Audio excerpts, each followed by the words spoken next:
صبح بخیر ناظرین، میں خدا کا خادم پاسٹر آصف احمد صادق آج کی خوبصورت صبح خدا کے زندہ کلام میں سے پر امید پیغام لے کر آپ کی خدمت میں حاضر ہوں اور خدا کا شکر ادا کرتا ہوں ایک اور خوبصورت صبح کے لیے۔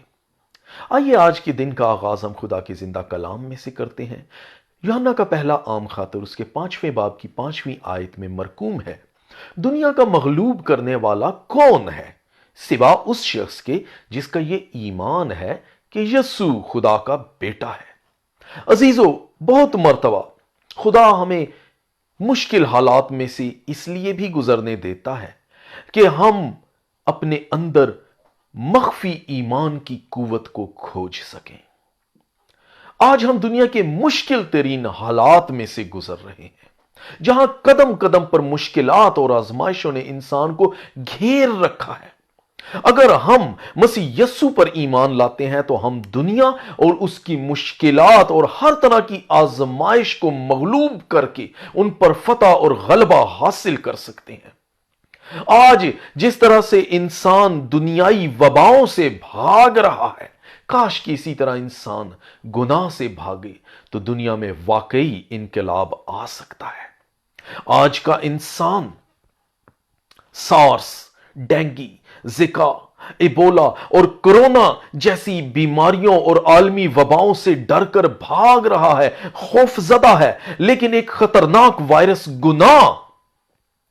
جو انسان کو مادی اور اخلاقی طور پر کھوکھلا کر رہا ہے، اس کی کسی کو فکر نہیں ہے۔ خدا کا کلام ہمیں اس وبا سے آزاد کر سکتا ہے،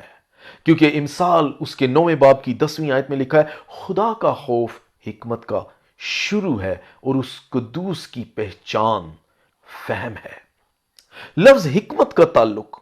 طبیب، استاد اور صحت کے ساتھ منسلک ہے، اور انسان جو کہ روحانی طور پر بیمار ہے وہ کب اپنی روح کی فکر کرے گا؟ اس لیے عزیزو، اب فیصلہ آپ پر منحصر ہے کہ آپ جسم کی خواہشوں اور جسمانی باتوں کی فکر سے مغلوب ہو کر آج کے خوبصورت دن کو ضائع کر دیتے ہیں، یا آج کے خوبصورت دن کو خدا کی طرف سے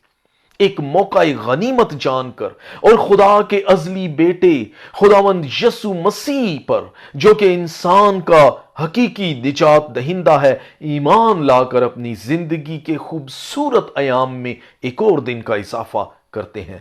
فیصلہ آپ کا ہے۔